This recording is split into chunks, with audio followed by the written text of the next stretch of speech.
Assalamualaikum warahmatullahi wabarakatuh. Selamat sore teman-teman sahabat ngampus semuanya. Ketemu lagi sama saya Gatot Wicaksono. Hari ini kita kedatangan tamu yang cukup spesial. Eh, Bingung nih mau manggilnya Mbak atau Ibu. Mbak aja lah ya biar lebih enak. Mbak Ade Hani, MPSI Psikologi. Beliau adalah Yes, CEO dari looping.id ya Mbak ya. Halo Mbak Ade, yes, apa Mas kabar Mbak? Gatot, apa kabar? Aku baik, Mbak, Mas. Sehat-sehat Alhamdulillah ya. sehat-sehat Mbak. Di rumah Mbak, posisi Mbak? Di rumah, Oh, alhamdulillah, kita semuanya alhamdulillah. masih online Masih di aja. rumah ya, Mbak. Iya, oke. Oke, hari ini thank you Mbak kedatangannya Mbak. Hari ini kita mau coba ngobrol-ngobrol gitu ya Mbak ya, terkait dengan buat jadi high performance employee nih Mbak. Gitu kan ya, siapa tahu ada dari sobat ngampus yang memang sudah bekerja gitu kan ya. Terus dia pengen memang punya apa ya, punya keinginan gitu kan, punya ambisi yang tinggi tapi biar dinilai nggak quote and quote penjilat gitu kan ya Mbak ya. Mungkin salah satunya itu, betul gitu ya Mbak ya. Mungkin boleh langsung ke Mbak Ade. Silakan Mbak Ade. Yes, aku share screen ya. Monggo Mbak, monggo Mbak. Oke. Hai teman-teman, selamat sore. Thank you so much nih, sore-sore sudah menyempatkan waktu ngabuburit produktif bareng Mota gitu ya. Bareng aku, Ade Hani. Katanya kalau nggak kenal nggak sayang ya. Nama saya Ade Hani. Hari ini saya akan bawakan sesi jadi high performer employee, siapa takut gitu. Jadi hari ini sebenarnya apa sih yang mau kita bahas? Yang mau kita bahas adalah lebih pada aku mau share perspektif orang HR dalam menilai karyawan yang existing gitu ya, dalam menilai ataupun gimana sih mereka melihat teman-teman sebagai karyawan gitu.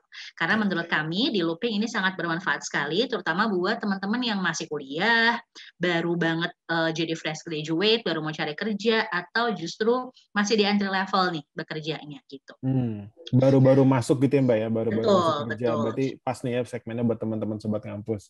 Oke, Yes, gitu. monggo Mbak. Yes.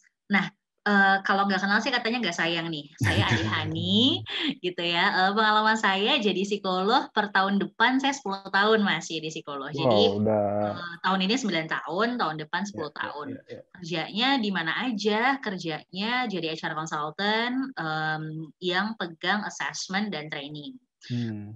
Since 2017, saya memutuskan untuk kayaknya udahan deh ngantornya, udahan jadi karyawannya, kepengen punya bisnis sendiri, pengen buka kantor sendiri, akhirnya saya bikin looping.id. Looping.id ini apa sih? Looping.id ini nanti saya ceritakan detailnya, tapi kurang lebih 3 tahun terakhir saya trying to pursuing my passion di bidang bisnis. Tentu saja yang namanya startup, kalau masih 3 tahun pertama kan pasti masih nyari bisnis model, masih nyari klien Yes. dan lain-lain. Jadi nanti saya akan cerita looping itu kayak gimana. Oke, kurang lebih itu secara personal mengenai my background. Next kita akan sedikit cerita tentang looping. Jadi looping ini isinya psikolog, kemudian ada tim IT-nya juga, ada tim sales-nya juga, yang memang kita tuh concern banget teman-teman ke pengembangan sumber daya manusia. Kenapa? Karena my background kan memang HR consultant ya. Saya seringkali ketemu sama teman-teman di BUMN, ketemu sama teman-teman di swasta, ketemu sama teman-teman di pemerintahan gitu ya. Many people tuh di kita very potential, tapi kadang-kadang potensinya tidak teraktualisasikan dengan baik. That's why dibutuhkan vendor-vendor ataupun konsultan-konsultan yang membantu para karyawan untuk bisa memaksimalkan potensinya. Hmm. Yang saya kerjakan selama 10 tahun terakhir adalah saya mengakses atau menilai potensi individu, kemudian mengcoach teman-teman karyawan, kemudian juga menyampaikan pelatihan atau mendeliver pelatihan. Kemudian dari situ, dari pengalaman saya menjadi karyawan, jadi konsultan, saya mikir gitu, harusnya memang teman-teman apa ya, maksudnya yang anak-anak muda di Indonesia harusnya punya opportunity untuk mempersiapkan diri lebih awal nggak sih gitu ya sebelum Hmm. lulus supaya ketika bekerja mereka juga jadi lebih siap. That's why akhirnya saya dan 2 teman yang lain itu sepakat untuk yuk kita bikin looping yuk gitu. Supaya Oke. dengan pengalaman kita handle apa namanya corporate yang sudah besar, artinya kita kan sebenarnya tahu secara umum apa sih yang Indonesia butuhkan dalam pengembangan sumber daya manusia. Karena kalau teman-teman peserta cukup update tentang isu soal bonus demografi ataupun juga lonjakan jumlah penduduk Indonesia yang sudah terjadi since 2017-2018. Jadi teman-teman kalau boleh cek di mana aja source-nya gitu ya. Indonesia tuh lagi kebanjiran orang dengan usia produktif. Gitu. Yes, betul. Jadi since 15 sampai 45 tahun kita tuh lagi kebanjiran tuh. Jadi kalau piramida penduduk kita itu gendutnya lagi di tengah. Nah, kalau Jepang dia lagi terbalik, gendutnya justru di atas. Jadi orang tua yang senior ya Mbak ya, yang senior ya. Manula gitu, lansia gitu ya, orang sudah dapat vaksin duluan itu gitu ya. Justru di Jepang tuh lagi banyak-banyaknya. Justru negara tuh sebenarnya pusing loh kalau misalnya jumlah lansianya lagi banyak. Kenapa? Karena mereka akan pusing gimana nih ngebangun negara ini dengan lebih cepat kalau orang-orang dengan usia produktifnya sedikit. Nah, di Indonesia justru kita lagi kebagian bonus demografi, di mana orang dengan usia produktif itu lagi banyak-banyaknya. Asumsinya kan harusnya kalau ini terjadi, Indonesia majunya jadi lebih cepat, ya nggak sih? Kita harusnya punya stepping stone yang lebih jelas gitu ya. Kemudian kita nggak kekurangan orang untuk membangun negara gitu. Jadi harusnya juga kita punya plan yang lebih clear secara track untuk pengembangan sumber daya manusia. Jangan sampai quantity yang banyak ini tidak dibarengi dengan peningkatan quality. Yes. Yang kita nggak mau itu kan adalah orang di Indonesia banyak yang dalam usia produktif, tapi tetap aja kita harus impor tenaga kerja dari luar, kan itu yang nggak kita inginkan. Yes. Soalnya kita di looping, kita pengen nih mengintervensi ataupun memberikan program pengembangan ke anak-anak muda dalam rentang waktu yang lebih awal gitu loh, supaya ketika mereka bekerja mereka jadi lebih ready, supaya mereka juga lebih tahu apa sih yang sebenarnya industri butuhkan gitu. I see. Berarti bisa dibilang lebih ke segmennya ke level sekolah berarti ya Mbak ya mungkin. Betul. Jadi apa aja sih yang jadi solutionnya looping? Jadi kita punya dua nih lini bisnisnya. Yang pertama adalah solution for corporate, looping people solution. For corporate kita nyediain apa? Kita menyediakan online psychometric test, jadi psikotest tapi online gitu ya, yang diaksesnya dari smartphone. Tapi ini belum ada apps-nya di Android. On the way sih kita ke sana arahnya. Jadi kita bantu nih teman-teman boleh lihat di looping.id di website kita siapa aja corporate yang udah jadi kliennya kita. Kita bantu teman-teman di HR corporate untuk menseleksi karyawan. Karena kan sebelum pandemi aja kita udah menyediakan online psychometric test gitu. Pas pandemi gitu kan, ini kan jadi semakin dibutuhkan. Kenapa? Karena kalau misalnya semua corporate harus manggil orang dulu gitu ya untuk psikotes. Pertama, jadwalnya belum tentu cocok gitu ya. Kemudian yang kedua adalah waktu yang dihabiskan juga pasti lebih banyak. That's why kita memberikan solusi, teman-teman corporate bisa nih kalau misalnya masih seleksi tahap awal, masih tahap screening, pakai aja online testnya looping supaya nanti bisa terseleksi terlebih dahulu, yang dipanggil interview hanya yang memang udah cakep-cakep aja gitu. Di filtering di awal dulu ya Mbak ceritanya Mbak ya. Yes, gitu. Jadi tahap screening awal pakai aja tesnya looping, bisa tahu kompetensinya bagusnya di mana, kompetensi soft skills-nya, personality-nya cocok nggak dengan tuntutan pekerjaannya gitu ya. Kemudian minat kerjanya kemana sih, cocok nggak dengan pekerjaan yang dilamar gitu. Itu bisa dicek di online test, online psychometric test-nya looping. Nah, selain itu, di corporate kita juga provide program-program training. Jadi kalau misalnya mau belajar soal soft skills tentang gimana sih berkomunikasi yang efektif. Penting tuh, penting. Mau belajar tentang gimana sih meng-coach anak buah, melit anak buah itu kayak apa. Kemudian planning and execution, itu kan skill-skill mandatory yang memang kita butuhkan dalam bekerja. Gitu ya. Itu kami provide yang memang ini bisa B2B.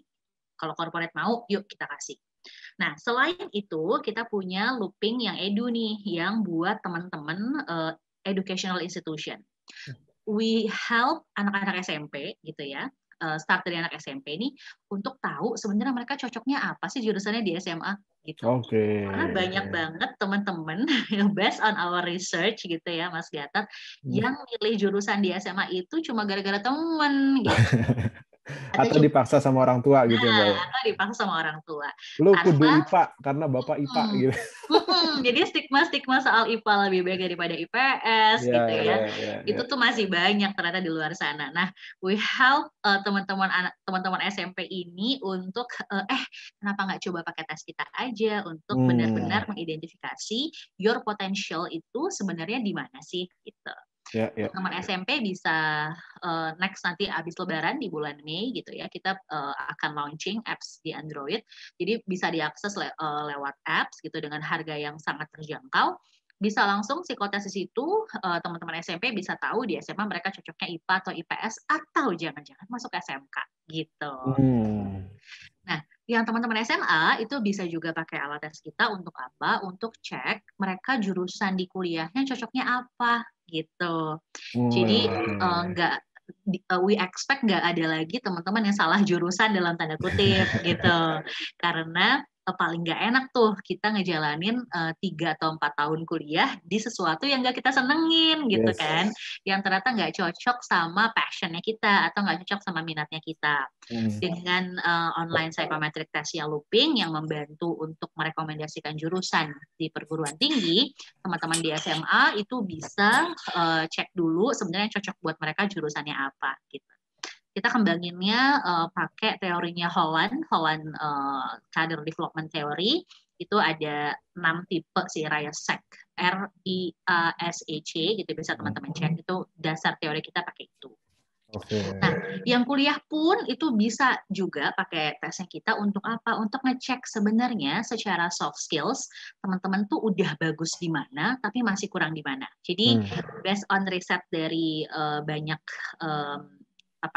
riset dari World Economic Forum gitu, juga dari beberapa university, kita temukan bahwa di 21st century, di era ini gitu ya, ada banyak soft skills yang harus teman-teman miliki, terutama buat yang mau kerja gitu, buat yang masih kuliah gitu, atau teman-teman yang SMK gitu ya, yang di-expect langsung bekerja gitu. Ternyata mereka mungkin di-hire karena hard skill-nya. Tapi apa yang bisa bikin karir mereka bertahan, yang bisa bikin karir mereka on top, sebenarnya bukan hard skill-nya, tapi soft skills-nya. Gak ada kan kita yang kepengen nih misalnya kuliahnya teknik mesin, terus kita terus-menerus ngerakit mesin terus-menerus sampai kita tua. Kita kan juga pengen punya posisi di mana kita jadi manage people, gitu. Kemudian kita bergeser ke manage business, gitu ya. Kita kan pengennya karir kita terus-menerus.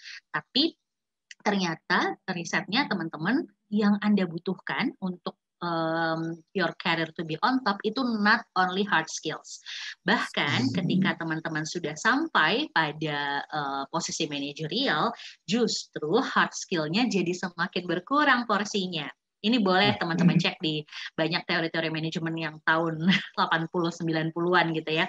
Jadi ada piramid gitu ya, di mana kalau kita masih di entry level, itu hard skill kita yang banyak kepake. Tapi soft skill kita mungkin nggak banyak kepake, karena kita punya atasan yang mengkoordinasi, ngatur kita. Gitu.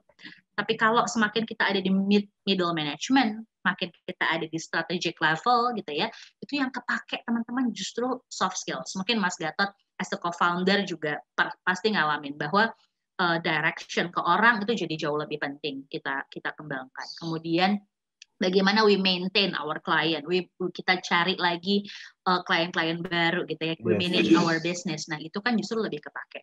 Gitu.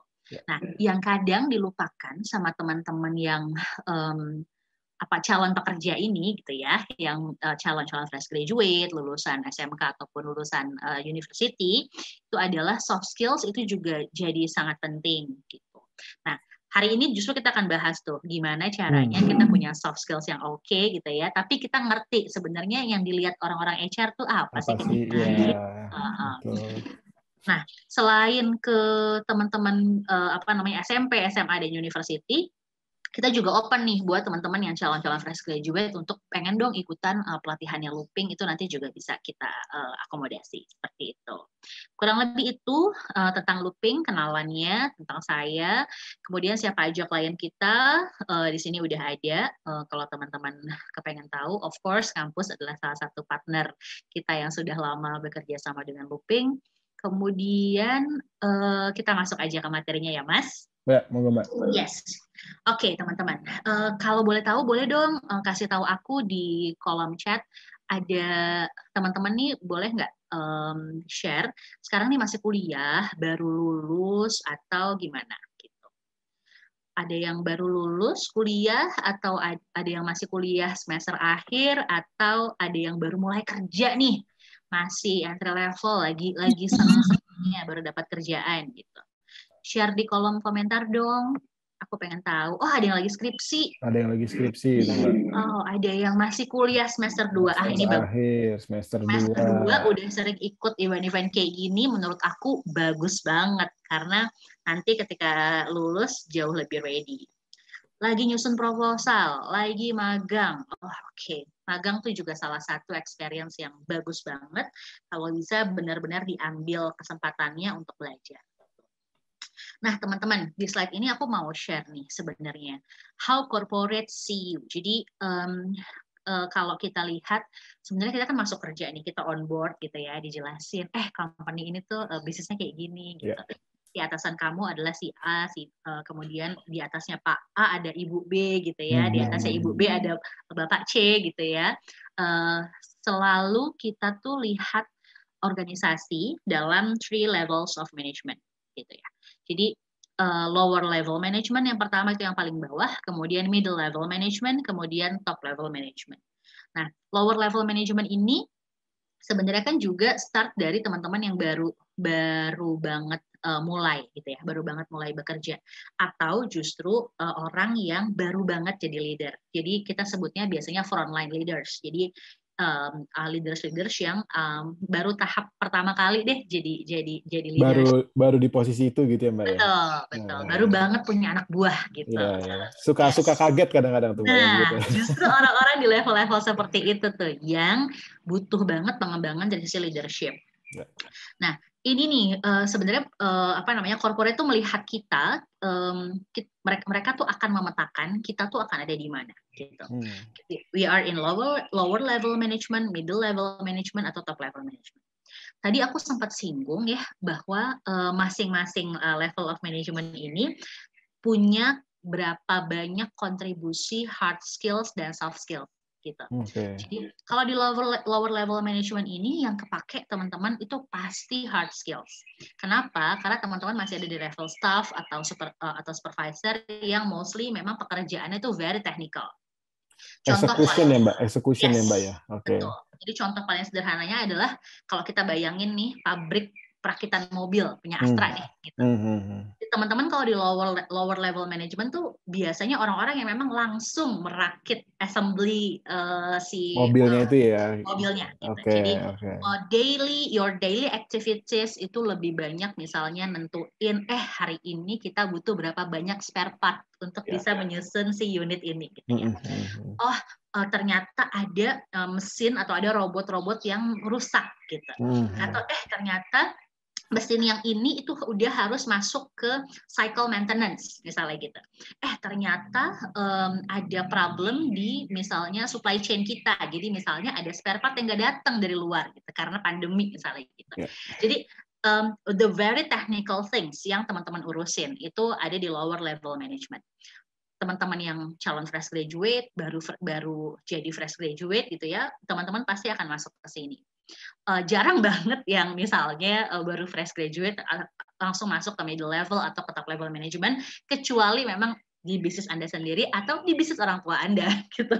Jadi semua pasti akan ngalamin itulah, ngalamin di bawah dulu. Yes. Nah tapi isunya apa sih di generasi Z ini gitu ya, di generasi Z yang usianya di antara 19 sampai 23 tahun ini sekarang. Angkatan kerja yang lagi mau lulus dan baru lulus ini kan sebutannya Gen Z nih gitu.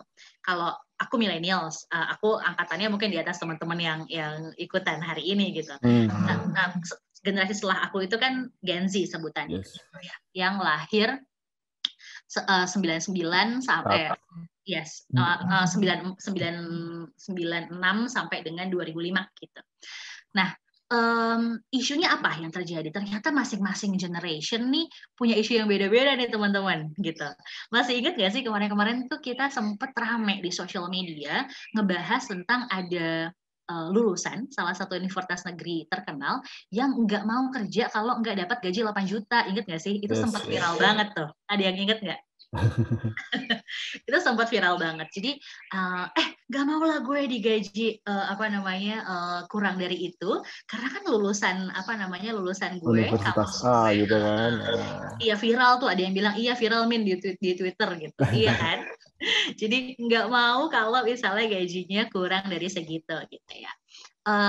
Ngebahas sedikit tentang itu sebenarnya sah-sah aja sih kalau misalnya orang yang baru lulus gitu ya expect dia masuk ke lower level management dengan gaji segitu. Nggak ada yang salah dengan itu dan nggak ada juga yang bisa ngelarang nggak boleh you over expectation gitu, nggak apa-apa juga kalau dia memang mengembed gitu ya, punya amunisi di dirinya yang memang match dengan kebutuhan industrinya gitu. Boleh-boleh aja gitu. Quote and quote berarti ceritanya nggak masalah buat entry level, buat dia menghargai diri dia sendiri gitu kan ya Mbak ya. Boleh, I want boleh to aja. got the salary is 8 million misalkan buat baru yang fresh graduate, tapi dia harus juga dianggap pantas ya Mbak berarti ya dengan yang nilai segitu berarti ya gitu ya. Yes. HRD itu kan akan menilai berapa value Anda di organisasi, misalnya dia mau hire Anda atau enggak, itu kan depends sebenarnya on your skills gitu ya. Jadi biasanya memang ada dua nih pertimbangan dalam menentukan gaji yang HRD biasanya selalu gunakan. Pertama adalah your skills. Jadi let's say misalnya seorang developer atau programmer gitu ya. Anda bisa bahasa pemrograman apa aja gitu. Misalnya kayak Swift ataupun yang lainnya. Python dan lain sebagainya gitu ya misalnya. Oke lah gitu. Itu hard skills-nya Anda. Tapi another thing yang juga very valuable yang seringkali juga dipertimbangkan oleh HR dalam menilai seberapa value Anda gitu ya, itu juga soal your experience. Jadi ada nggak experience yang memang cukup valid gitu ya dan relate kepada pekerjaan yang Anda lamar gitu ya, yang memang meningkatkan value Anda gitu. Jadi sebenarnya kalau teman-teman fresh graduate tuh yang perlu kita tabung gitu, yang masih kuliah nih yang perlu kita tabung sebenarnya cuma dua gitu. Either skills gitu ya, mau hard skills, mau soft skills, atau yang kedua adalah experience-nya.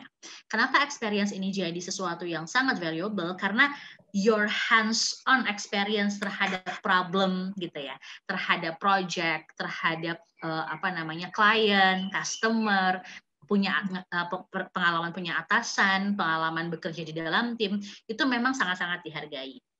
Kenapa begitu? Karena toh sebenarnya di organisasi manapun gitu ya, nggak akan ada organisasi yang sama sekali tidak menuntut Anda untuk berkomunikasi gitu ya, bekerja dalam tim, itu kan sebenarnya pasti ada gitu. Jadi hands-on experience itu jauh lebih dihargai. Skills yang memang Anda buktikan misalnya lewat sertifikasi atau lewat misalnya Anda ikutan lomba-lomba atau challenge zaman sekarang kan banyak tuh misalnya startup challenge gitu ya, atau lomba coding atau lomba hackathon gitu kan. Yes, itu kan juga banyak. Atau ikutan bootcamp gitu ya, itu juga oke banget gitu.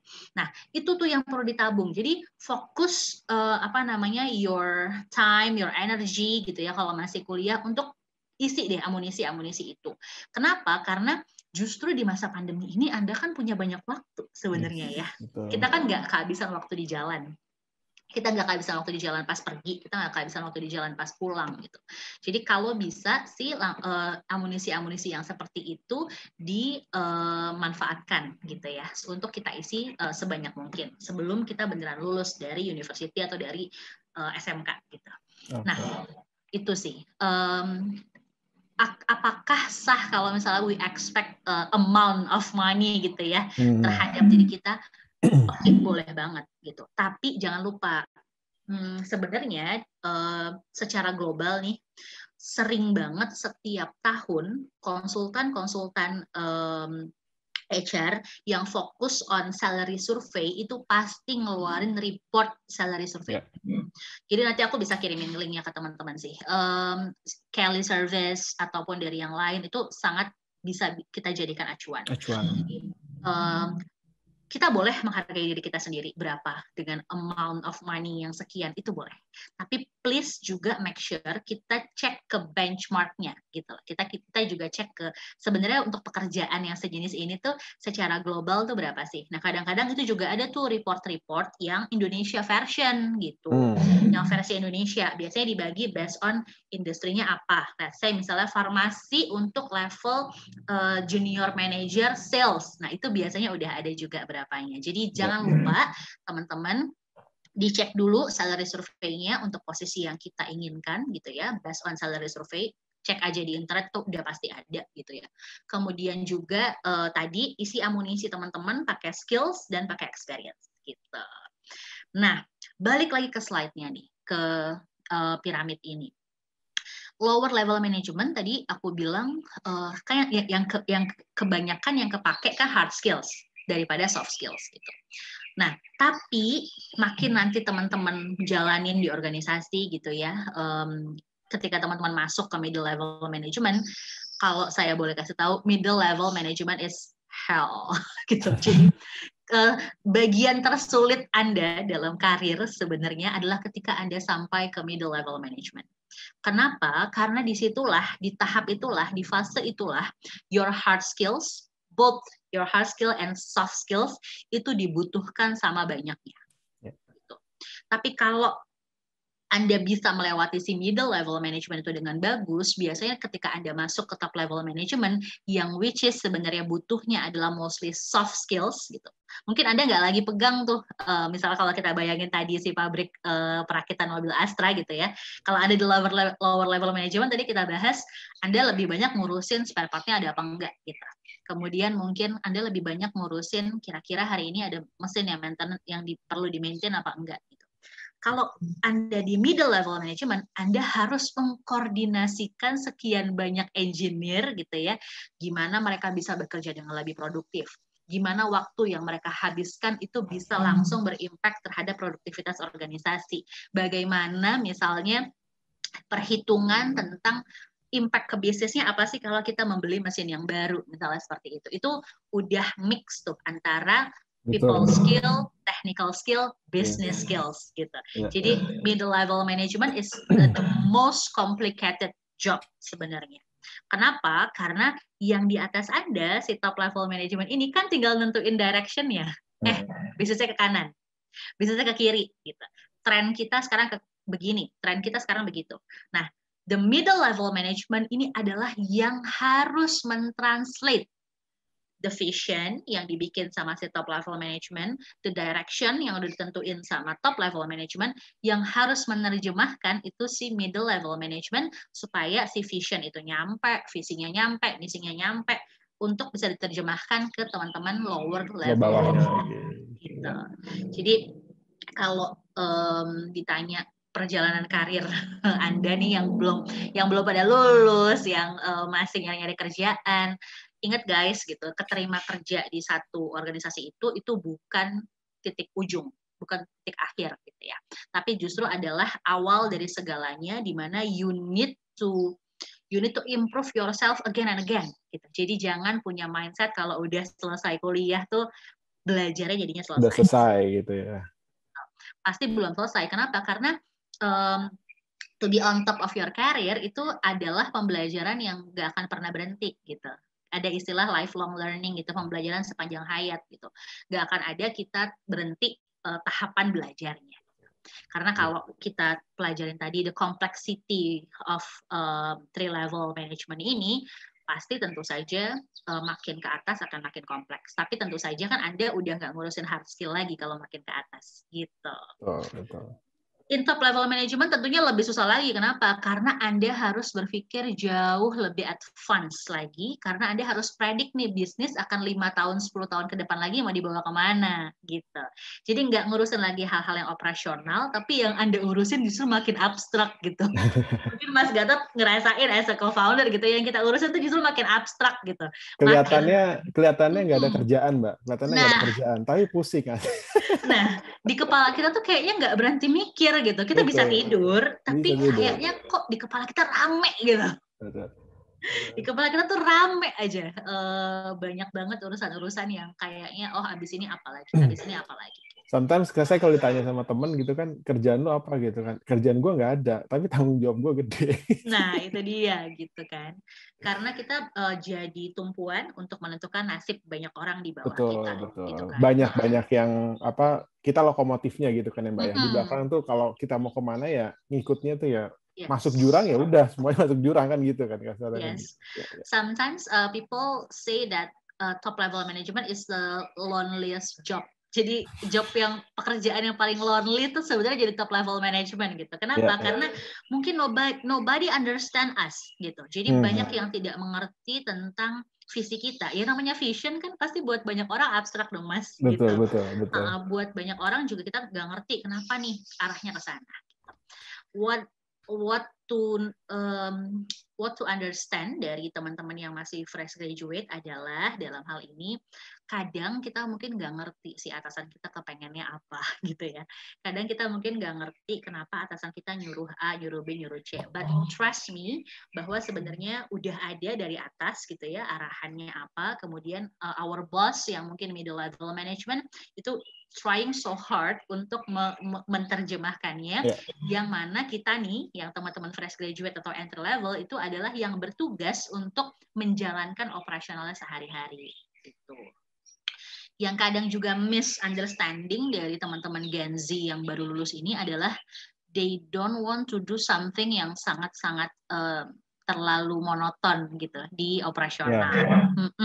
Nah, ini sebenarnya PR sih buat teman-teman HR, teman-teman business owner gitu ya, bahwa lower level management mungkin ngerjain yang operasional, tapi penting juga mereka untuk dikasih kesempatan ngintip-ngintip ke atas gitu ya, ngintip-ngintip soal organisasi ini maunya kemana gitu.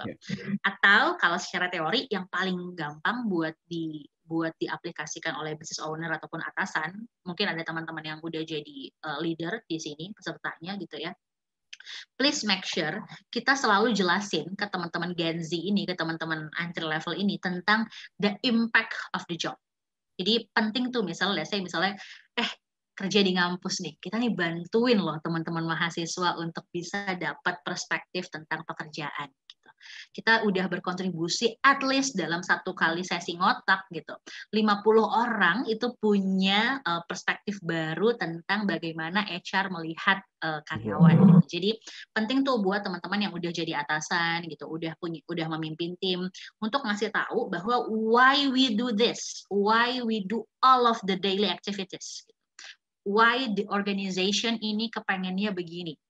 Impact buat society-nya apa, itu juga perlu dijelasin, karena risetnya adalah teman-teman Gen Z ini empathy terhadap society-nya juga tinggi. Jadi semakin kita kasih tahu bahwa your daily activities ini sangat berimpact pada lingkungan, pada society, pada masyarakat, itu juga jadi very important buat dikasih tahu gitu.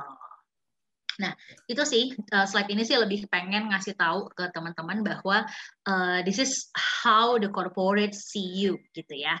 Jadi benar-benar Anda tuh pasti akan dipetakan Anda tuh adanya di mana, dan tentu saja tuntutannya juga berbeda di masing-masing layer seperti itu.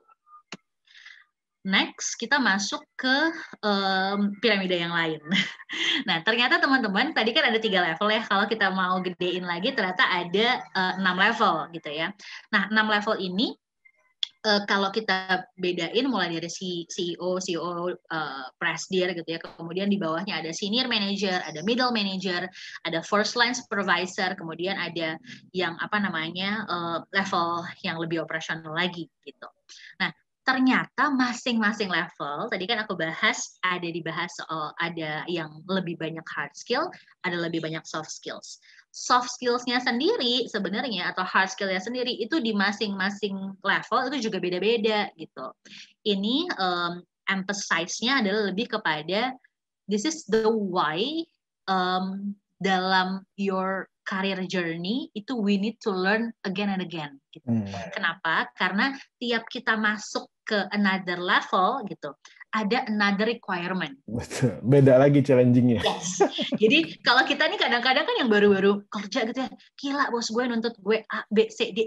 Dia sebenarnya ngapain gitu.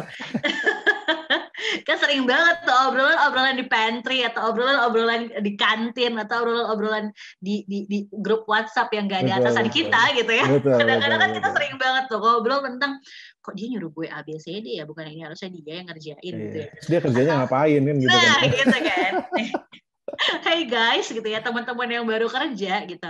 Your boss gitu ya mungkin punya another requirement from the other boss gitu. Tentang yang lebih strategik, yang lebih ngurusin sesuatu yang lebih higher from the operational things gitu. Jadi ini yang juga perlu teman-teman fresh graduate dan entry level ketahui gitu. Kadang-kadang juga banyak orang yang nggak menyenangkan nih kerja di sini gitu. 1 tahun pindah, 1 tahun pindah gitu. Karena nggak ketemu yang enaknya kayak gimana. Jangan-jangan sebenarnya masalahnya bukan ada di organisasi Anda gitu. Masalahnya bukan ada di kantor tempat Anda bekerja, tapi the way you see the job, the way you interact with your superior atau your boss gitu ya, yang perlu Anda siasati aja gitu. Kadang-kadang juga mungkin kita melihatnya kan seperti itu, kalau kita masih di bawahnya kita kan ngelihatnya kayak kenapa sih dikasih kerjaan mulu, kenapa sih deadline pekerjaannya selalu mepet-mepet gitu ya. Bos gue nih ya kalau misalnya ngasih tugas nih misalnya, hai Ade tolong ya buatin report ABCD, kemudian ketika gue tanya deadline-nya kapan Mbak atau Mas gitu, oh deadline-nya kemarin jadi sebenarnya lo udah telat gitu. Karena tuh bahasa-bahasa anak startup juga sering kayak gitu kan. Deadline-nya kapan Mas? Kemarin gitu. Padahal dikasih taunya baru hari ini gitu. So you're late gitu, kerjain sekarang cepetan. Kan sering kali kayak gitu. But ya emang begitu guys keadaan bisnis saat ini. Kalau teman-teman boleh tahu ya sejak pandemi itu pengangguran di Indonesia itu more than 10 juta guys. Jadi memang awalnya sebelum pandemi kita di 8 juta. Gitu. Kita di 8 juta Indonesia penganggurannya, kemudian mostly adalah lulusan SMK. Yang ironisnya sebenarnya kan mereka punya skill ya. People expect anak SMK kan udah bisa langsung bekerja kan. Ternyata kenyataannya justru mereka menjadi penyumbang terbesar pengangguran di Indonesia. Kemudian yang ketiga, tadinya pengangguran terbesar itu kontribusinya provinsinya dari Banten, tapi sejak pandemi itu DKI Jakarta, gitu. Jadi yang udah pada kerja, please make sure embrace your job gitu ya, karena masih banyak juga orang di luar sana yang tidak seberuntung Anda gitu. Yes, itu kita belum hitung sama calon-calon fresh graduate yang bakal wisuda dalam waktu dekat, ya nggak sih? Jadi itu pasti akan terus bertambah dan bertambah terus.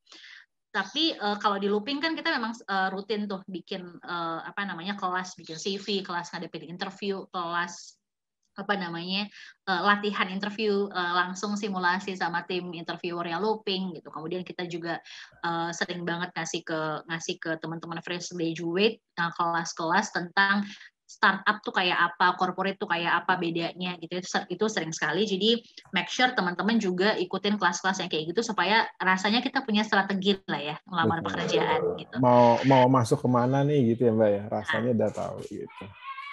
Even tentang bagaimana sih etika mengirim email yang isinya CV itu juga ada gitu. Nah, itu betul, Mbak. Sering saya dapat email itu subjeknya udah benar gitu kan ya, CV, terus suka lowongan pekerjaannya biasanya gitu kan ya. Tapi body mail-nya kosong, cuma di attach aja. Itu ya saya mau buka juga udah males gitu kan Mbak, nggak ada basa-basinya gitu kan ya. Dari sisi kita yang sebagai yang proses hiring itu juga apa sih ini orang gitu kan, kadang-kadang suka gitu kan gitu. Padahal mungkin dia punya potensi gitu kan, dia bagus mungkin. Tapi dari situ kalau buat saya pribadi itu udah terlihat yang oke, ya udah gitu kan, cuman sebatas itu aja gitu kan, karena dari sisi situnya dia udah nggak ini. Yes. Gitu. Betul. Jadi dan many people masih melakukan itu sampai dengan saat ini gitu. From our research ke banyak HR masih ada yang seperti itu, dan kita sebenarnya di Looping sih kita punya mission untuk kita harus educate kayaknya gitu ya. Jadi memang nggak bisa juga si industrinya itu bergerak terus dengan requirement-nya sendiri gitu ya. Kemudian sekolah bergerak dengan kurikulumnya sendiri, dan we expect mereka link and match dengan sendirinya ya emang nggak bisa gitu ya. Yes, jadi memang butuh teman-teman kayak ngampus, looping gitu ya, yang membridging kebutuhan industri dengan kondisi di sekolah gitu, atau kondisi di kampus gitu ya. Tapi memang ini susah payah sih Mas. Memang many schools, university yang memang masih merasa bahwa ya udah kurikulum kan udah kita deliver gitu. Ya mereka kalau kerja kan bukan lagi tanggung jawab kita. Betul. Tapi kan nggak bisa begitu ya. Yes. Nah, this one di slide ini adalah kita pengen kasih tahu ke teman-teman bahwa guys masing-masing level di organisasi itu punya competencies yang di-required gitu ya. Organization expect many people di masing-masing level of management ini untuk menampilkan atau mendemonstrate banyak kompetensi-kompetensi ini. Jadi kalau ditanya tadi balik lagi, why my boss do this gitu ke gue gitu misalnya, karena mereka juga pasti punya tuntutan tersendiri dari atas gitu ya yang harus juga mereka kerjakan gitu. Jadi please make sure bahwa you understand enough gitu ya the task, kenapa tugas ini diberikan ke Anda gitu. Anda sebagai entry level atau fresh graduate yang baru kerja nih misalnya, Anda berhak loh bertanya ke atasan Anda tentang, Mbak, Mas, tugas ini tuh kan deadline-nya tanggal sekian gitu. Boleh nggak sih saya tahu sebenarnya data yang akan saya submit atau report yang akan saya submit ataupun event yang akan saya kerjakan ini sebenarnya goal-nya apa gitu. Kepengen apa gitu. Kenapa saya selalu sarankan buat teman-teman yang baru kerja untuk menanyakan itu, karena when you know the why kenapa job ini ada, the why kenapa task ini diberikan kepada Anda atau tugas ini diberikan kepada Anda gitu ya, Anda akan jauh lebih punya motivasi karena Anda tahu impact dari pekerjaan Anda apa. Penting juga untuk nanyain nih, sebenarnya kalau kita kerja di organisasi kan itu kayak ban berjalan ya gitu. Data dari finance mungkin akan masuk ke HR gitu ya, atau data dari teman-teman sales pasti akan masuk ke teman-teman operasional gitu ya. Let's say misalnya kayak tadi nih kita cerita soal pabrik perakitan mobil gitu ya. Data dari sales tentang berapa orang sih yang udah inden mobil ini gitu, itu kan penting banget ya. Betul. Untuk masuk ke teman-teman yang ada di pabrik gitu, berapa mobil yang akan dibuat gitu. Nah, kadang-kadang mungkin atasan kita nggak punya waktu guys gitu untuk ngejelasin bahwa data ini diperlukan buat apa. Tapi I always suggest ke teman-teman yang baru kerja untuk please building conversation with your superior gitu tentang what's the meaning of the task, what's the meaning of the job gitu. Jadi supaya Anda ngerti gitu, oh kalau gue bikin report ini dengan baik, maka tim lain akan sangat terbantu untuk bisa nanti present ke investor atau present ke klien. Oh kalau gue submit reportnya tepat waktu, maka nanti tim finance akan bisa lebih cepat nih untuk misalnya transfer gaji ke karyawan. Misalnya kalau saya kerjaannya submit data absen, misalnya kayak gitu. Itu menurut saya as a consultant itu very important untuk sama-sama nih kita sebagai bawahan proaktif nanyain itu, teman-teman yang udah jadi atasan juga proaktif share the perspektif yang lebih gede tentang pekerjaan itu, supaya nanti teman-teman yang baru kerja juga nggak ngerasa disuruh-suruh melulu gitu, atau tugas lagi gitu kan. Nah itu yang rasanya kita nggak pengen itu terjadi.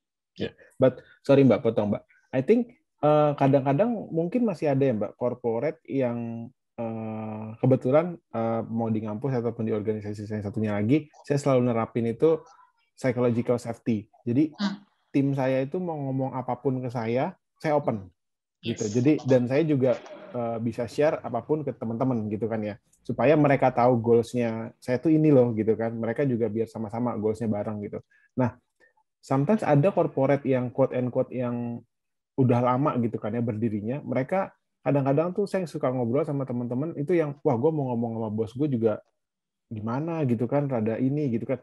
Kadang suka masih ada gap gitu karena kebetulan saya di startup gitu kan, jadi ya gap itu kan bisa dibilang ada jabatan, ada struktural, tapi gapnya tuh nggak jauh gitu Mbak, antara tim gitu kan ya sama let's say sama CEO sama COO gitu, gapnya tuh nggak jauh. Tapi kalau kita ngomongin corporate yang sudah ada presiden direktur, ada VP sampai ke yang tadi, let's say ngomong tadi di Astra lah gitu kan, sama yang di pabrik gitu kan, yang rakit mobil itu gapnya tuh pasti waduh luar biasa jauh gitu kan ya, gitu kan ya. Nah itu mungkin dari sisinya si employee, dia mungkin juga ngerasa ada psychological-nya yang wah gue nggak bisa nih ngomong sama dia nih, gitu ya Mbak ya berarti ya. Betul. Nah teman-teman itu harus kita sadari bahwa masing-masing organisasi itu punya stylenya sendiri. Jadi chain of command-nya juga berbeda, gitu, rantai komandonya berbeda, kemudian barrier dari sisi komunikasi atau hambatan-hambatan dari sisi komunikasi pasti juga berbeda. We need yang perlu diketahui oleh teman-teman fresh graduate dan entry level ini adalah the awareness, gitu, bahwa kita tuh ada di mana, gitu.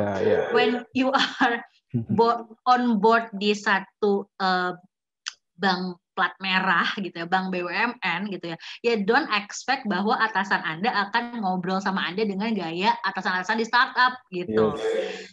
The awareness itu. Jadi kalau kita ngerti kita ada di organisasi yang seperti apa, budaya kerjanya seperti apa, kita akan tahu tuh bagaimana mendekati orangnya harus kayak gimana. Mau deket sama atasan mungkin kadang-kadang harus lewat gue coba duduk di sebelah dia ketika di kantin atau ketika di pantry misalnya seperti itu. Jadi yang perlu diketahui sama teman-teman entry level atau fresh graduate adalah gimana sih mingle-nya atau cara fleksibel mendekatinya, itu yang akan jadi beda-beda gitu. Tapi so far yang kami pahami adalah yang penting buat Anda lebih kepada your direct superior dulu deh gitu. Nggak usah terlalu ke lebih atas lagi, tapi at least you have two-way conversation sama atasan langsung gitu ya, your direct superior, supaya apa? Supaya kita tuh ngerti the why kita bekerja gitu. Aku cek kolom chat dulu ya. Sedikit. Ada yang nanya nih Mbak. Yang masuk ke tier top management level berarti dari senior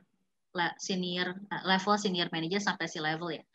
Iya, jadi top management itu biasanya senior manager ke atas, betul gitu. Jadi senior manager sampai dengan ke si level yang memang tugasnya itu udah bukan lagi ngurusin operasional, tapi memang ngurusin lebih ke yang kepake leadership skills, ya, sama business skills, sama people skills, gitu. Jadi dia lebih ngurusin how to achieve goal through others. Jadi dia nggak lagi mikirin soal target pribadinya, tapi how the organization achieve goals lewat si orang-orang di bawah gue. Gitu. Gimana caranya, how to translate your vision, your mission to your team.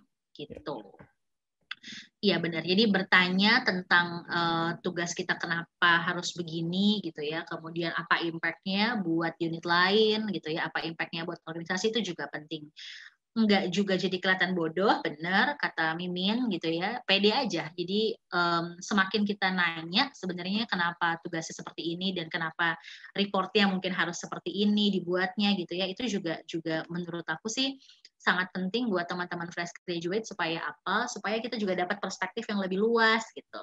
Kadang-kadang nih teman-teman banyak menuntut organisasi, banyak menuntut atasan, kepengen pindah lagi. Sebenarnya itu lebih kepada belum dapat aja perspektifnya gitu. Belum dapat perspektif kenapa atasan begini, kenapa organisasi begini, kenapa di masa pandemi gaji saya jadinya harus 50% gitu kan. Itu kan banyak banget dialamin sama teman-teman sejak pandemi gitu. Jadi the perspektif yang sebenarnya lebih broad aja, lebih luas dari sisi organisasi. Itu yang juga penting. Kita next dulu. Yes. Jadi teman-teman kalau kita bayangin hari ini kita jadi orang HR ya. Kita bayangin kita jadi orang HRD dari perusahaan yang cukup settle lah, let's say. Kalau kita ngelihat orang sebenarnya, kalau ini boleh banget dipakai kalau suatu hari teman-teman dapat kepercayaan jadi atasan gitu ya. We need to differentiate, bedakan antara performance sama potentials. Gitu. Performance itu adalah capaian dari kinerja kita atau KPI atau kadang sebenarnya OKR kalau zaman sekarang ikutin Google gitu ya. Performance itu adalah sesuatu yang memang kita achieve gitu lah. Saya kalau seorang sales sales mobil gitu ya, saya harus menjual 10 mobil per bulan, performance saya ya penjualan mobil tiap bulan ya gitu. Yeah. Tapi potensi itu adalah another things dari diri saya di luar dari apa yang saya capai tiap bulannya. Potensi adalah lebih kepada misalnya bagaimana saya memimpin tim saya, bagaimana saya bernegosiasi sama calon customer yang nawar harga mobil saya gitu. Gimana caranya saya dealing sama orang pabrik bahwa bisa nggak 3 bulan lagi mobilnya ada karena yang Indian udah banyak nih gitu. Itu soal potential gitu. Yang kadang-kadang dilupain sama teman-teman di corporate maupun juga teman-teman employee adalah kita still focusing on the performance gitu.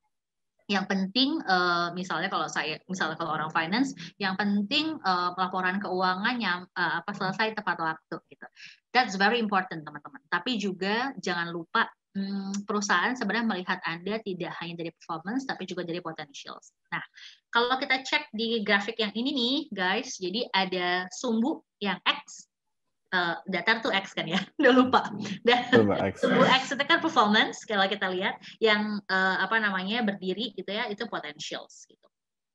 Jadi biasanya organisasi akan melihat Anda lewat dua aspek ini. Jadi ini juga bermanfaat buat teman-teman yang baru punya bisnis, baru bangun startup gitu ya, baru ngebangun tim gitu, atau baru punya bawahan gitu.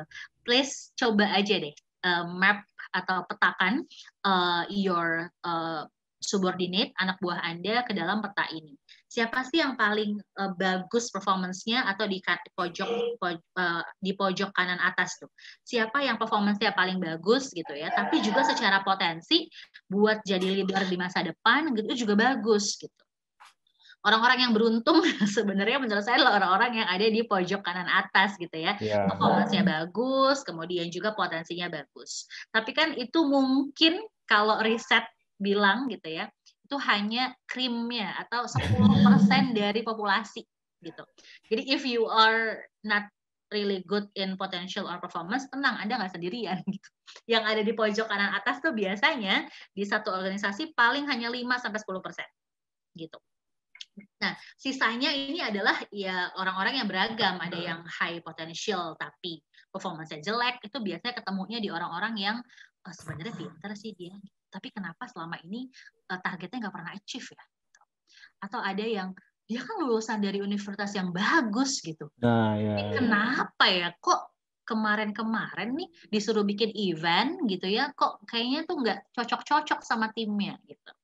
Atau ada lagi misalnya dia tuh lulusan dari bootcamp coding yang bagus loh, dari coding academy yang bagus loh gitu.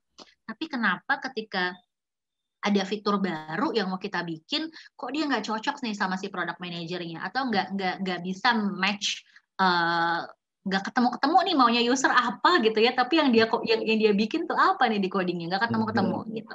Nah, yang kayak gitu kan mungkin lebih banyak di organisasi ya sebenarnya, instead of orang yang mungkin performance-nya bagus, potensinya bagus gitu. Nah, buat teman-teman yang baru kerja, please make sure dua hal ini aja deh yang perlu teman-teman perhatikan, potential sama performance gitu. Buat yang belum lulus, ya you need to nabung potentials aja deh dulu gitu. Nabung potentials aja dulu. Tadi kan kita bahas tentang skills sama experience gitu. Ya tabung aja lah dulu potentialsnya. Make sure teman-teman punya amunisi nih buat kerja nanti. Betul. Yes. Soal performance kan nanti baru memang teman-teman dapat exposure-nya ketika memang benar-benar bekerja.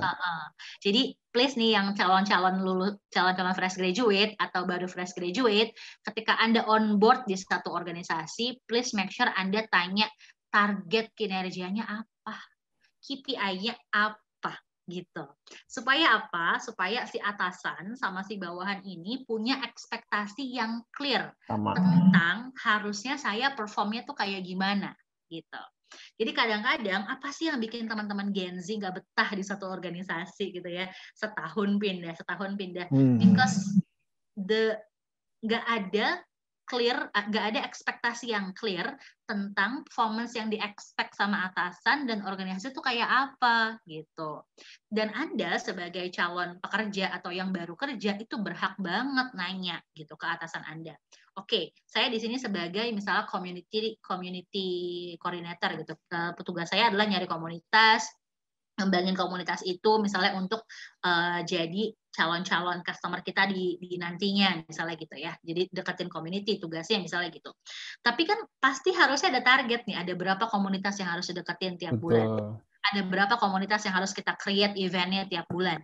Kemudian event kayak apa yang dimaksud yang harus kita adain di community itu. Atau yang keempat adalah berapa banyak dari jumlah komunitas yang kita deketin yang pada akhirnya jadi klien gitu, yang bisa diukur lewat CAC namanya, customer acquisition cost. Customer acquisition cost gitu, yang bisa dihitung lewat situ gitu nantinya.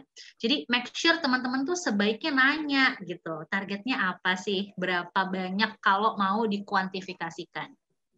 Kalau mau dikualifikasi di dalam bentuk kualitatif itu juga bisa. Let's say misalnya report assessment kayak apa sih yang dimaksud yang bagus gitu. Atau report laporan keuangan seperti apa yang dimaksud yang memang dinilai detail, dinilai komprehensif gitu. Itu seperti apa. Teman-teman please nanti kalau kerja atau yang baru on board di pekerjaan please tanya. Another thing buat teman-teman juga nanti ketika Anda punya anak buah, please make sure Anda juga menyampaikan hal itu ke anak buah Anda. Kenapa? Karena semakin jelas ukurannya, anak buah Anda akan semakin ngerti, oh harusnya saya menampilkan yang seperti ini, seperti ini, seperti ini, gitu. Dan jangan lupa bahwa yang namanya performance itu mesti di-manage, gitu. Nggak bisa we expect bahwa kalau kita udah perform dengan baik, maka harusnya kita dipromot besok, ya enggak gitu juga sih, gitu ya. Pasti kan organisasi punya pertimbangan sendiri, yes, punya penilaian sendiri, punya pertimbangan sendiri, punya juga manpower planning tuh biasanya ada piramida isinya manpower planning, berapa banyak orang yang bisa naik ke atas tahun ini, berapa banyak orang yang bisa naik ke atas, bisa sih tapi mungkin di tahun depan dan lain sebagainya. Itu juga perlu kita pahami, semua organisasi biasanya punya manpower planning seperti itu. Nah, jadi ini juga bermanfaat buat teman-teman yang baru jadi atasan atau teman-teman yang baru masuk kerja gitu ya.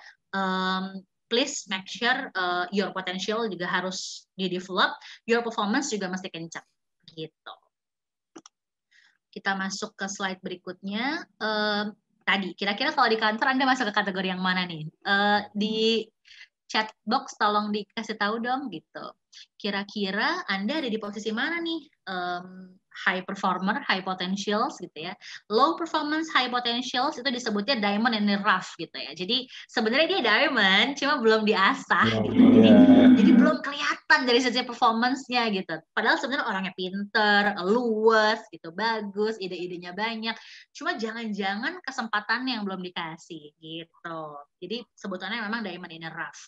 Atau jangan-jangan dia high performance sih, tapi low potential. Jadi sebenarnya butuh dikembangkan aja gitu. Jadi dia bisa jualan mobil sebenarnya, tapi kalau disuruh misalnya kayak harus leading team, harus koordinasi sama unit di pabrik gitu, dia agak kurang bisa misalnya gitu. Selalu selama ini ke atasannya lagi yang ngerjain gitu. Nah, boleh dong kita share teman-teman. Menurut teman-teman, kalau dari peta yang tadi, teman-teman tuh ada di mana gitu? Atau pernah nggak sih ngelihat orang misalnya yang low performance tapi high potentials gitu, si diamond in the rough ini? Boleh yuk masukin ke chat box atau langsung open mic juga boleh. Siapa yang mau share? Silakan. Mungkin sambil ini boleh teman-teman boleh silakan di chat.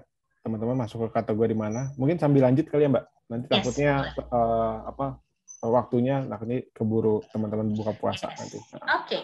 Nah, teman-teman, jadi please tadi kan kita harus bedakan antara performance sama potentials ya. Jadi kalau performance itu selalu dinilai dari appraisal system. Jadi emang udah ada targetnya. Tapi kalau potentials kita ngomonginnya kompetensi. Kompetensi bisa jadi hard skills, bisa jadi soft skills. Nah, ini yang jadi contohnya nih. Jadi kayak gimana dong contohnya? Performance tuh biasanya ngomongin soal angka penjualan tahunan. jumlah data yang bisa diolah atau diinput dalam setahun, kemudian jumlah unit yang bisa dirakit tadi yang kita bahas ya, kemudian kalau di guru atau di dosen biasanya jumlah ngajar dalam setahun tuh berapa jam gitu. Tapi potensial kalau kita ngomongin kompetensi, kita ngomongin soal contoh-contohnya adalah seberapa bagus Anda dalam problem solving, seberapa bagus Anda dalam mengambil keputusan, dalam melit tim tuh Anda sebagus apa, kemudian dalam berkomunikasi sebagus apa, dalam menyusun rencana dan mengeksekusinya tuh sebagus apa, dalam menghadapi tekanan-tekanan di pekerjaan Anda sebagus apa. Nah itu yang juga perlu kita tambah terus tuh. Kalau kita belum lulus, yuk ini yang kita tambah terus-menerus. Supaya nanti ketika kita bekerja, tinggal naikin si performance-nya aja. Gitu. Yeah.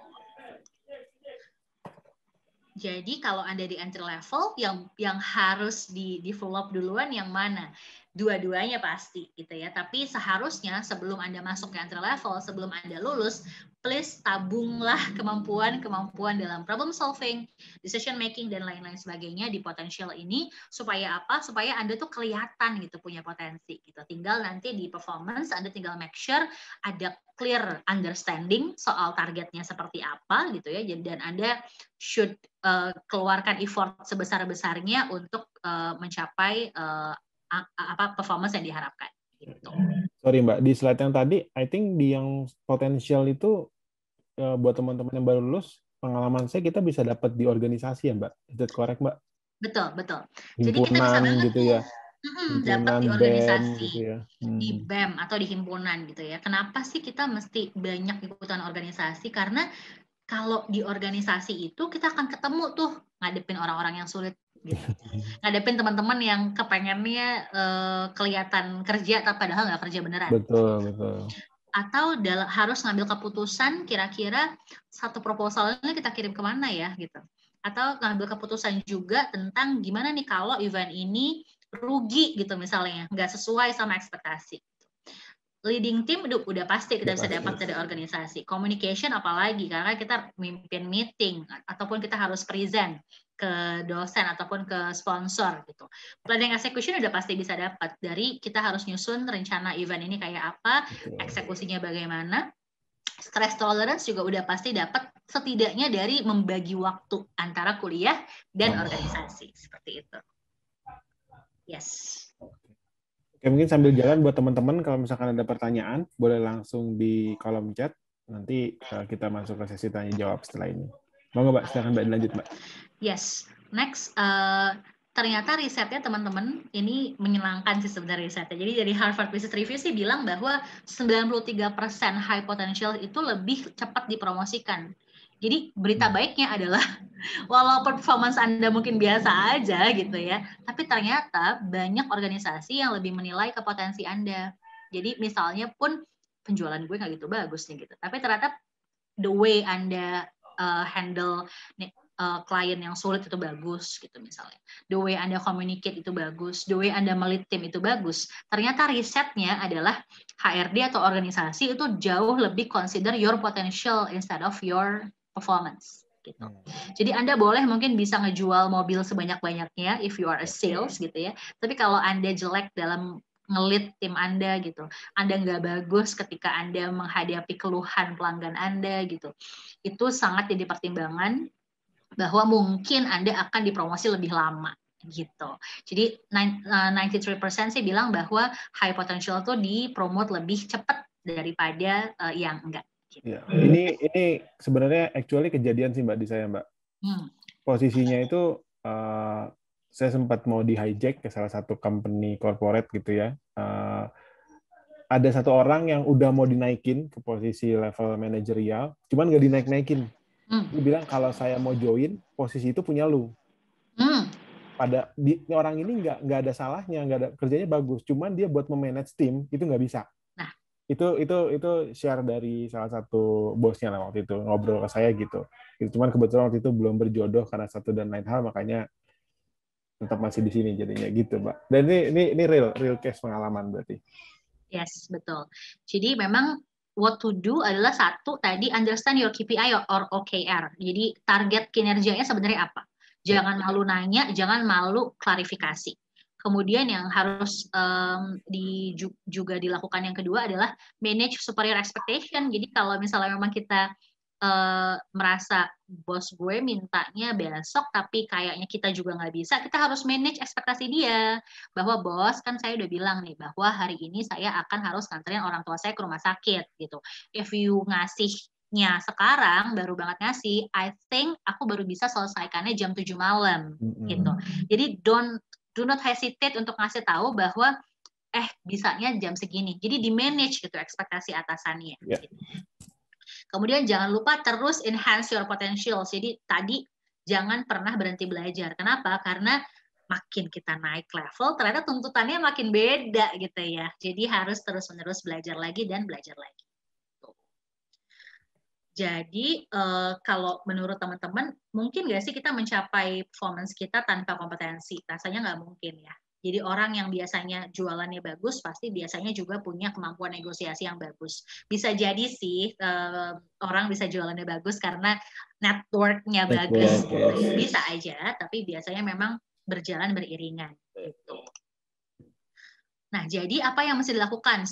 Start dari sekarang. Jadi please make sure you have self-awareness. Kenapa? Karena jangan cuma tahu bahwa kita tuh lebihnya di mana, tapi juga kita harus tahu what you're bad at gitu. Kita tuh jeleknya di mana. Kenapa penting untuk tahu ini? Karena kita nggak pernah tahu guys, challenge pekerjaan kita dari waktu yang satu ke waktu yang lain itu bisa jadi beda-beda gitu. Dan bisa jadi ketika challenge-nya datang, apa yang kita bad at atau kekurangan kita nih belum kita kembangkan. Itu sangat-sangat mungkin. Jadi please make sure buat yang baru kerja nih, hal paling gampang untuk tahu what you are good at and what you are bad at itu tinggal tanya ke teman yang pernah berinteraksi sama kita 6 bulan terakhir. Gitu. Atasan kita bisa jadi, teammate kita bisa jadi. Gitu. Tanya, gue tuh good at-nya di mana dan bad at-nya tuh di mana gitu. Jadi please tanya gitu. Kenapa feedback dari orang lain sangat penting? Karena kita jadi bisa tahu nih, kalaupun kita udah bagus, kita tuh nggak boleh juga jumawa dalam tanda kutip gitu. Harus ada hal-hal yang perlu kita improve lagi. Yes. Kalau masih fresh graduate gitu ya, kalau masih jadi mahasiswa, tanya aja sama teman-teman di organisasi gitu. Atau paling gampangnya juga ikutan psychometric test di looping yang tes soal kompetensi kerja gitu. Jadi nanti langsung ada tuh petanya. Your communication skills sebagus apa, your planning skills sebagus apa gitu. Kemudian another thing yang juga penting adalah self discipline. Jadi soal work ethic.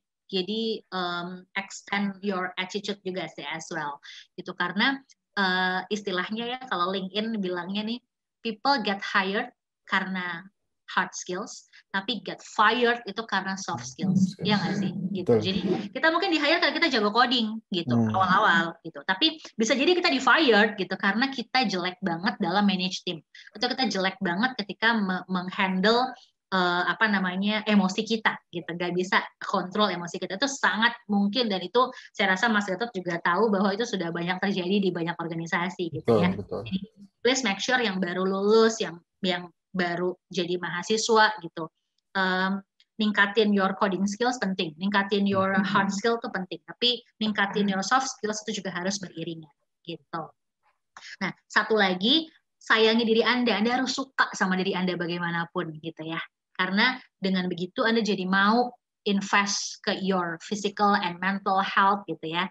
Anda jadi mau untuk invest ke diri Anda dengan terus-menerus tadi nabung potentials lagi gitu ya. Supaya apa? Supaya ketika kita potensinya nambah terus, self confidence kita mau nggak mau akan jadi nambah. Jadi nggak ada tuh misalnya Mbak saya nggak pede kalau interview, training dong 3 hari terus kelar. Nggak bisa. Tentu aja nggak bakal bisa gitu. Karena self confidence itu akan beriringan datangnya Anda belajar cara komunikasinya, cara mempresent diri Anda, tapi Anda juga nambah lagi tabungan potensial Anda gitu. Itu sih kurang lebih basic skills aja buat teman-teman yang belum lulus kuliah gitu ya. Setidaknya 3 hal ini aja deh yang perlu Anda kembangin. Communication, problem solving, sama planning. Kenapa? Karena ini mandatory soft skills yang harus Anda miliki supaya in your entry level, in your lower level management tadi gitu ya, Anda setidaknya sukses aja dulu di situ gitu, di level itu. Kemudian what to do next-nya adalah you should assess yourself. Kalau kita mau ngembangin diri kan sebenarnya kita harus punya petanya dulu ya. Kita udah bagus di mana, masih kurang di mana. Kalau kita mau ikut training nih, kita mau ikut training apa gitu. Kalau misalnya kita nggak tahu, kita udah good at dan bad at-nya tuh di mana. Jangan sungkan buat seek for feedback. Kenapa? Karena teman-teman kita, aset kita buat berkembang. Mereka yang bisa kasih kita feedback tentang kita bagus di mana, kurang di mana. Kemudian always improve yourself, ikutan kegiatan-kegiatan kayak gini gitu ya, yang membuka perspektif tentang saya tuh harusnya kayak gimana sih gitu. Next-nya apalagi yang harus saya tingkatkan dan lain sebagainya. That's it. Let's have a conversation. Yang mau nanya, yang mau ngobrol, silakan. Oke, silakan buat teman-teman kalau misalkan mau ada pertanyaan boleh langsung ditulis di kolom chat. Keren banget ininya, insight-nya dari Mbak Ade.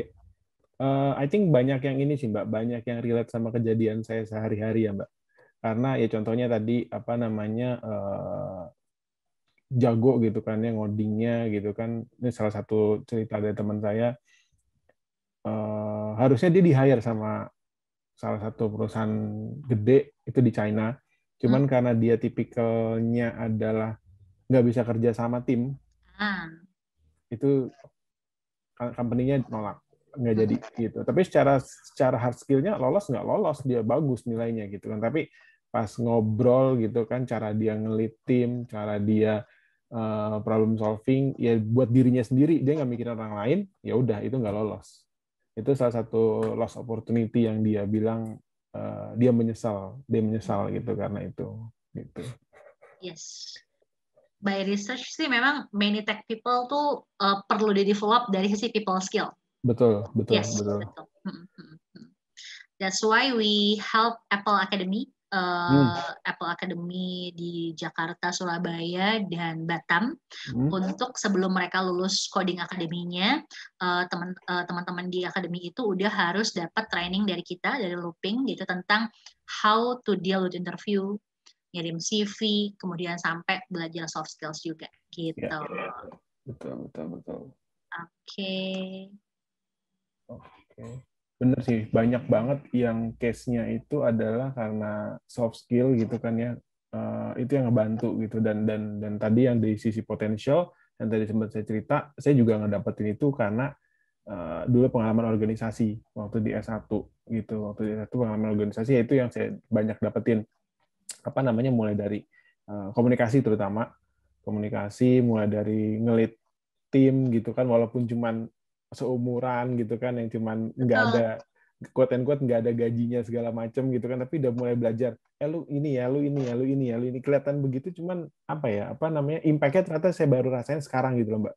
Yes. Setelah saya di posisi yang lumayan gitu kan, oh ini gue pernah ngelakuin ini dulu nih gitu kan, main catur orangnya tuh udah biasa gitu. Kalau yang nggak biasa itu saya juga ada teman yang dia gelagapan dalam artian ini gue mesti ngapain ya gitu, ini orang gue begini, ngerasa dari sisi orang tuh kurang terus gitu kan ya, perlu orang terus nambah orang, request ke HR, kurang parkir dia, gue kurang orang nih, tambah orang lagi, ngerasanya kayak gitu, padahal nggak harus kayak gitu kan. Yang penting tinggal main caturnya aja, nih orang ini sekarang ini ya prioritasnya, nanti habis itu besok ini, tinggal seperti itu sebetulnya kan ya, cuman ada case kayak gitu.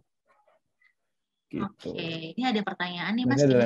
dari Mbak Ayu nih ya, di level middle manager bagaimana memetakan tim member ke 9 kotak performance dan potensi secara tepat? Yes, gitu. Pertanyaannya bagus banget nih Mbak Ayu, thank you. Jadi biasanya kita akan memetakan itu kalau performance itu selalu lewat apakah achieve atau enggak target kinerjanya. Kalau potentials itu memang sangat spesifik based on organisasinya dan pekerjaannya. Jadi yang gampang tuh Mbak Ayu tinggal si performance, tinggal cek aja. Mbak Ayu boleh kasih nilai 1-5 misalnya, atau 1-4 kayak IPK lah gitu ya. Tentang si A itu secara performance itu bagusnya di mana. Misalnya kalau dari sisi penjualan yang achieve 100% pasti dapatin nilainya 4, 70% di 3, 50% di 2, bawahnya di 1 misalnya gitu. Tinggal bagi itu aja gitu. Atau bagi jadi 3 skala boleh. 3 skala sebenarnya lebih gampang. gitu 3, 2, 1 gitu misalnya. Nah, si potentials Mbak Ayu harus definisikan dulu untuk pekerjaan itu tuh gitu, orang yang disebut bagus kalau punya problem solving, punya apa gitu. Kemudian di masing-masing aspek potensinya itu Mbak Ayu juga harus kasih skala 1 sampai dengan 3 misalnya. Nah, nanti Mbak Ayu tinggal petakan si A masuk kemana, si B kemana, si C kemana gitu. Jadi langsung ada 3 skala di atas di sumbu Y dan 3 skala di bawah dan di sumbu X-nya gitu. Jadi you can assess by yourself first as a superior sebagai atasan. Tapi kalau di organisasi yang lebih keren HR-nya gitu ya, itu biasanya sudah ada metode dalam mengakses masing-masing baik performance maupun juga potentials. Baru muncul pertanyaan ini. Baru muncul nih, Mbak. Ini dari Mas James Barlow Wicaksono. Halo Bu Ade, gimana ya kalau kita jadi high performance employee? Apakah kita dapat dibilang ambisius dibandingkan dengan rekan kerja lainnya? Dan kemungkinan kita bisa menjadi rival yang dimana dipandang nggak friendly. Jika seperti itu, bagaimana ya Bu solusinya? Monggo Bu Ade. Yes, sering banget nih dibilang ambi ya nggak sih, ambisius gitu ya. Yes, jadi teman-teman kalau misalnya kita mau jadi high performer, biasanya yang penting adalah kita harus tetap jadi orang yang humble. Ini klise sih, ngomong you should be humble itu sebenarnya klise, tapi please trust me, kalau performance kita emang ambisius pengen capai aja, gak ada masalah.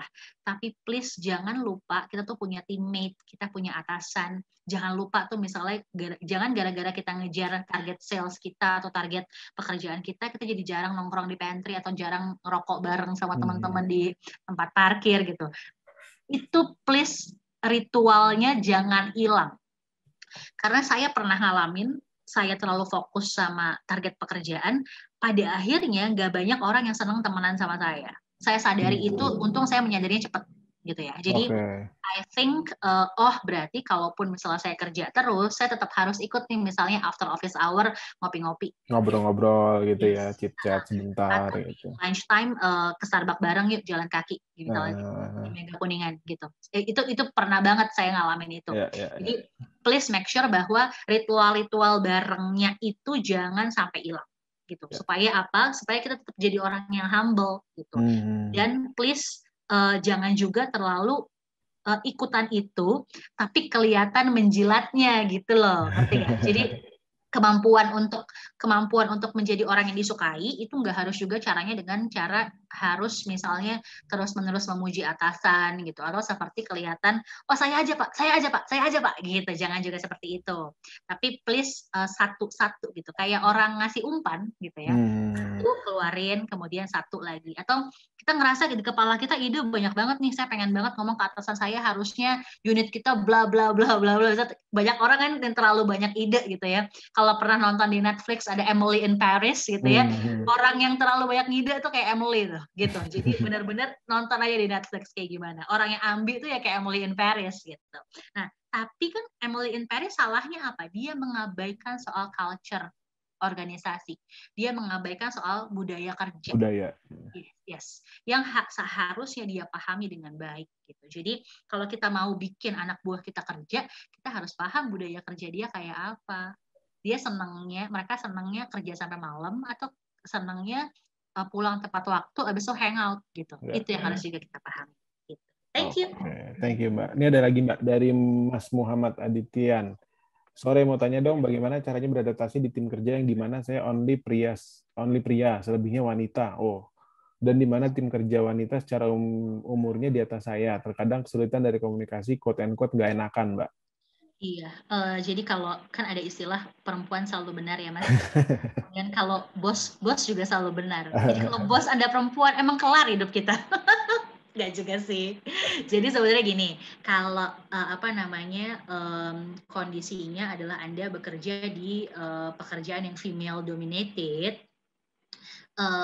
udah gitu lebih tua dari Anda, memang pasti Anda kesulitan karena ada sisi feminisnya perempuan yang mungkin tidak Anda pahami sebagai pria gitu. Jadi sebenarnya kalau soal hal ini yang perlu Anda lakukan adalah ikutin dulu pola si cewek-cewek di kantor ini maunya kayak apa sih gitu ya. Kadang-kadang mungkin kita nggak harus dulu maju 5 langkah buat maju, tapi kadang kita harus mundur 2-3 langkah dulu gitu ya untuk bisa paham sebenarnya maunya mereka apa sih gitu. Kalau misalnya ada pola komunikasi nggak enakan pada tim yang mostly isinya female dominated, itu pasti Pak, gimana aja. Mau soal mau kita kerja di pemerintahan kayak, mau kita kerja di swasta kayak, startup kayak, kalau female dominated memang pasti ada sesuatu yang tidak tertulis dan tidak tersampaikan, tapi sebenarnya ada gitu ya. Nah, ini yang biasanya kalau saya mengarahkannya adalah please make sure cara menyampaikannya aja gitu. Kita harus jadi pria yang logik, pria yang memang sangat-sangat evidence based dan sangat-sangat factual based gitu. Pertahankan your male aspeknya. Kenapa? Karena organisasi saya jamin butuh itu gitu. Kalau semuanya perempuan dan semuanya nggak enakan, itu juga pasti organisasinya nggak akan efektif. Nggak jalan. Yes. Please make sure you stick with your male things gitu ya. Tapi please juga pahami seperti apa rekan kerja Anda. Jangan-jangan mungkin harus ikutan hangout siang-siang bareng ibu-ibu atau perempuan-perempuan ini gitu ya. Nggak apa-apa 1 atau 2 kali supaya kita sebenarnya paham apa sih yang mereka pikirkan gitu. Ya, oke, thank you Mbak. Nah, ini ada pertanyaan lagi dari Mbak Junita. Sore Kak, sebelumnya saya mau bertanya Kak, mungkin pertanyaannya agak beda dengan yang lain. Gimana sih Kak cara kita mengetahui skill kita dan bagaimana cara kita bisa mengembangkan skill kita? Yes, gitu. Yang paling gampang adalah ikutan aja di looping, ada psychometric test assessment, itu tentang kompetensi kerja. Jadi soft skill Anda akan dinilai di situ, kemudian dari situ, dari reportnya itu akan ketahuan your strength apa, your area for development apa. Itu yang paling gampang. Another thing yang gampang dilakukan adalah minta feedback dari orang terdekat Anda yang setidaknya pernah berinteraksi dengan Anda minimal 6 bulan terakhir. Gitu. Suruh aja dia identifikasi apa your strength dan your area for development gitu. Cara mengembangkannya pasti dari peta itu yang kurang-kurang yang harus kita kembangkan pastinya. Lewat training, webinar, ataupun lewat coaching, ketemu mentor, dan lain sebagainya. Oke, ini mungkin pertanyaan terakhir Mbak, karena waktu juga. Soalnya mau nanya dong, sudah berapa kali saya memimpin satu kelompok kerja, mau di sekolah ataupun lingkungan kuliah, saya juga mendapatkan anggota tim yang kinerjanya kurang memuaskan. Alhasil saya bekerja sendiri sebagai ketua dan menimbulkan rasa tidak percaya kepada orang tersebut, dan juga tidak enak menegur karena itu adalah orang yang saya kenal. Makanya saya lebih baik kerjain sendiri daripada nyuruh orang tersebut. Gimana sih caranya menghandle itu semua, Kak Ade, supaya saya suatu saat bisa menjadi ketua tim yang baik? Gitu. Ya, jangan dipertahankan ya budaya untuk nggak boleh ya Mbak ya itu ya. Atau ngerjain sendiri kayak gini gitu. To be professional. Yes, nah banyak juga nih di organisasi yang saya temukan ya, udah pada tua, udah pada senior banget, tapi masih kayak gini nih, masih nggak enakan ngomong sama timnya, cenderung ngerjain sendiri gitu. Nah, mumpung masih muda, mumpung masih banyak waktu buat mengembangkan diri, ada baiknya mungkin kalau misalnya mau nyoba sendiri, nyoba langsung silakan, tapi kadang-kadang mungkin orang tuh hanya perlu disentuh needs-nya. Jadi kita tuh harus paham, kita petain orang nih orang nih apa yang dia suka, apa yang dia butuh. Oh, berarti saya deketinnya harus lewat situ gitu. Hobinya apa sih gitu. Kadang-kadang kita butuh paham orang secara personal aja dulu gitu, untuk kita bisa ngomong sesuatu yang lebih profesional sifatnya gitu. Jangan juga segalanya tuh kita expect bahwa ketika kita kasih tahu dia ngerjain. Langsung tahu. Ketika kita direct dia ngerjain, enggak gitu juga. Kadang-kadang mungkin jalurnya harus ke kanan dulu, ke kiri dulu gitu, baru. Kadang-kadang justru yang muncul dari kita adalah ketidakmampuan kita untuk berkomunikasi secara asertif. Teman-teman boleh cek assertive communication gitu. Kita hanya mungkin tidak bisa menyampaikan needs kita, niatan kita, keinginan kita, kebutuhan kita dengan cara yang bisa diterima orang gitu. That's why kita jadi pegel sendiri dan akhirnya kita kerjainlah pekerjaan itu sendiri, capek sendiri, ngeluh sendiri, nggak happy ujungnya gitu. For your psychological health gitu ya, for your psychological well-being, please don't do that karena Anda akan capek sekali nanti. Dan your mental health pasti akan terpengaruh gitu. Jadi kalau bisa make sure please find the way how to communicate it with your team gitu. Kalau memang Anda rasanya nggak pede untuk menyampaikannya, belajar dulu komunikasi asertifnya. Boleh sama aku, boleh sama siapapun gitu, terserah. Tapi please make sure jangan pertahankan pola seperti ini karena you're gonna be very tired. Ya, thank you. Thank you, Mbak. Oke, mungkin itu tadi pertanyaan terakhir. Thank you, Mbak Ade, insight-nya, Mbak. Thank Keren you so banget, much. banyak. Saya juga jadi belajar banyak jadinya hari ini. Thank you buat teman-teman juga. Buat minggu depan itu kita ada episodenya itu buat lebih ke wirausahaan ya. Jadi yang mau jadi youngpreneur gitu kan ya, entrepreneur, minggu depan jangan lupa join lagi di ngotak sesi berikutnya. Terus juga jangan lupa absennya, silakan admin boleh di-share link absennya. Mungkin itu aja. Nanti buat minggu depan stay tune aja. Mungkin buat hari ini thank you banget Mbak Ade. Yes, Mbak. thank you. Thank you so much ya teman-teman. Thank you Mbak. Oke, mungkin thank you Yes. teman-teman. Oke, selamat sore. Assalamualaikum warahmatullahi wabarakatuh. Sore, saat berbuka. Bye. Thank you Mbak, saat berbuka. Thank you Mbak Ade. Thank Mari. you.